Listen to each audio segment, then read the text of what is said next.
For years, the U.S. military has been using drones to take out targets which in ordinary situations would have been near impossible.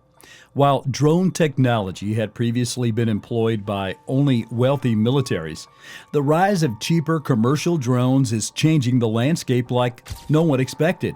These days, insurgents and terrorists are employing cheap drones to destroy targets worth millions of dollars. Almost anyone can use a drone to carry out attacks because of how cheap they are becoming. This raises the question, is drone warfare making the world safer or more dangerous?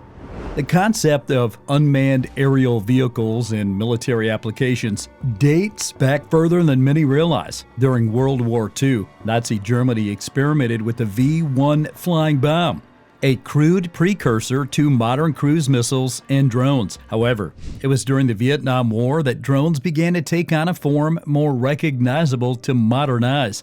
The Ryan Model 147, deployed in the 1960s, represented a significant leap forward in drone technology. These small, fast reconnaissance drones could evade North Vietnamese anti-aircraft defenses and fly in areas too dangerous for manned aircraft. Their primary missions involved surveillance and the dropping of propaganda leaflets. The Ryan Model 147's ability to be both deployed and retrieved midair without the need for a runway showcased the potential flexibility of drone operations. The turning point in the history of military drones came in 2001 during the U.S. invasion of Afghanistan. Before this, drones like the Predator, first built in 1994, were used solely for surveillance and reconnaissance. However, the hunt for key Taliban leaders before the ground invasion of Afghanistan led to a pivotal innovation. At CIA headquarters in Langley, Virginia, officials proposed arming the Predator drones. This decision would transform these surveillance platforms into lethal weapon systems. The first ever kinetic drone strike was carried out by CIA Predator 3034, targeting Taliban leader Mullah Omar in Kandahar. Although this inaugural strike missed its primary target, hitting Omar's bodyguards instead, it marked the beginning of a new era in warfare. This development addressed a long-standing challenge in military operations, the ability to provide persistent, on-demand close air support. Traditional close air support required multi-million-dollar aircraft, skilled pilots, and complex coordinations with ground forces. Each strike came with a hefty price tag. Armed drones offer a more cost-effective, flexible alternative that could loiter over a target area for extended periods. In the wake of the U.S. drone program's apparent success, other nations rapidly developed their own capabilities. Turkey began its armed UAV program with the Bayraktar in 2004, which would later gain fame in conflicts like Nagorno-Karabakh and Ukraine. While Iran started using drones for reconnaissance as far back as the Iran-Iraq War, the country officially announced its drone weaponization program in collaboration with Russia in 2016. Building on reverse-engineered U.S. technology from the 1960s, China unveiled the Chengdu JG-1 in 2009, capable of carrying significant payloads of bombs and missiles. Under President Barack Obama's administration, drone warfare reached new heights.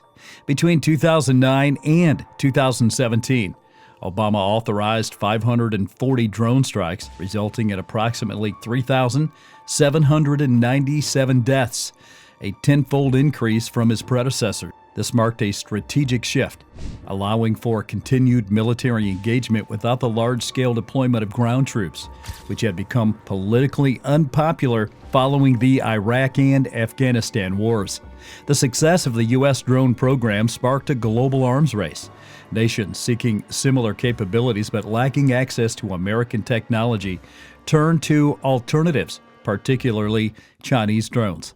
From 2017 onward, Chinese drones saw frequent combat deployments in conflicts across Egypt, Yemen, Ethiopia, and Libya. The advent of commercial off-the-shelf drones marked a significant turning point in the history of unmanned aerial vehicles, democratizing access to aerial technology and inadvertently revolutionizing warfare.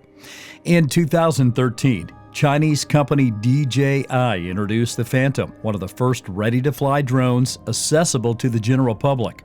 Unlike earlier military-inspired designs, the DJI Phantom represented genuine innovation in the commercial sector. DJI quickly established itself as a market leader, continuously improving its products to be faster, smaller, and more stable. By 2017, DJI had captured an astounding 74% of the entire consumer drone market. This dominance highlighted the rapid growth and widespread adoption of drone technology among civilians. For the first time, everyday people could purchase sophisticated flying cameras from their local electronics stores, ushering in a new era of aerial photography, videography, and recreational flying. However, the widespread availability of capable, affordable drones soon led to unforeseen challenges.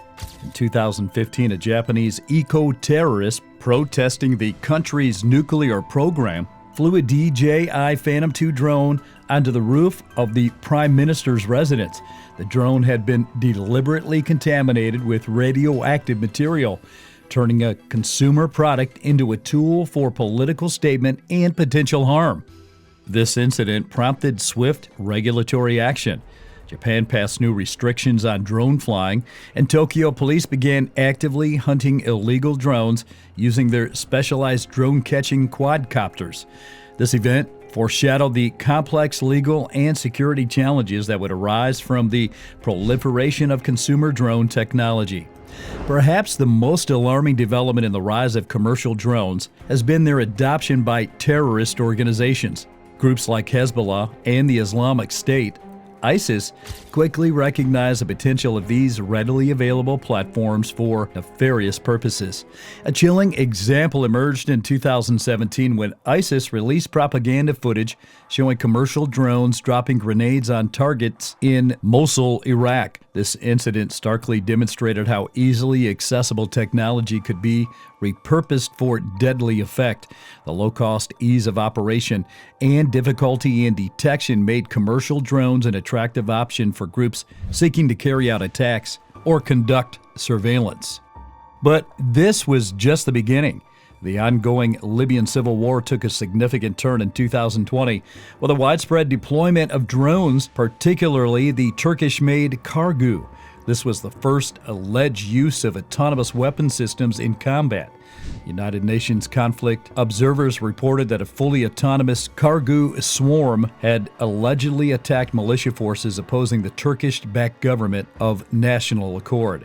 This incident sparked intense debate over the ethics and legality of autonomous weapon systems, often referred to as killer robots. The controversy surrounding this attack led STM, the company behind the drones, to emphasize the man-in-the-loop principle on their website, stressing that human operators make the final decision in strike missions.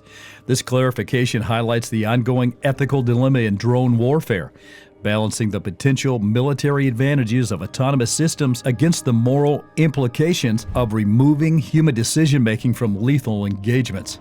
The war between Ukraine and Russia has become a defining showcase for the role of drones in modern warfare, demonstrating their effectiveness and driving rapid innovation of both offensive and defensive strategies. When Russia launched its full-scale invasion on February 24, 2022, few anticipated the pivotal role that drones would play.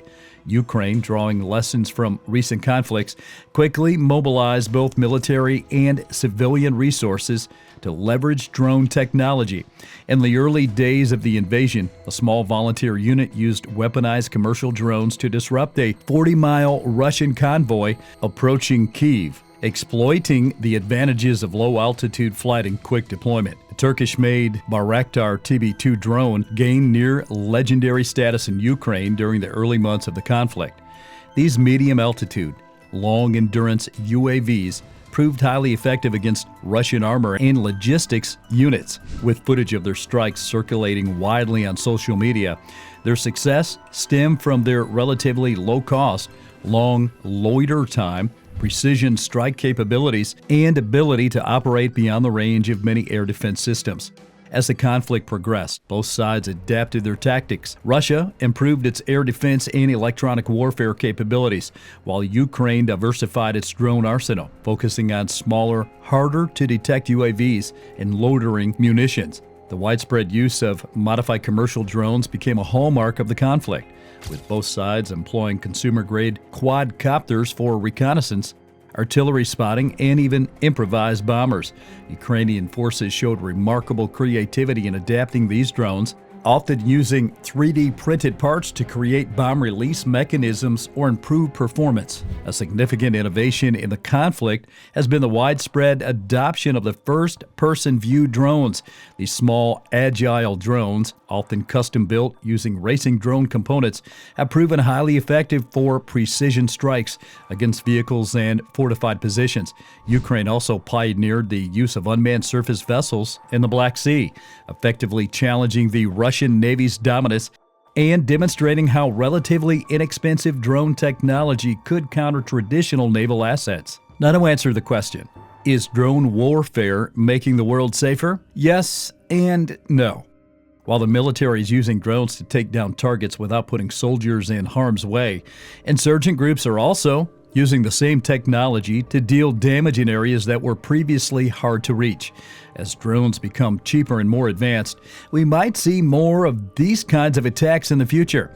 If you enjoyed this video, make sure you hit that like button, subscribe to this channel, and turn on the notification bell for more amazing videos. We'll see you in the next one.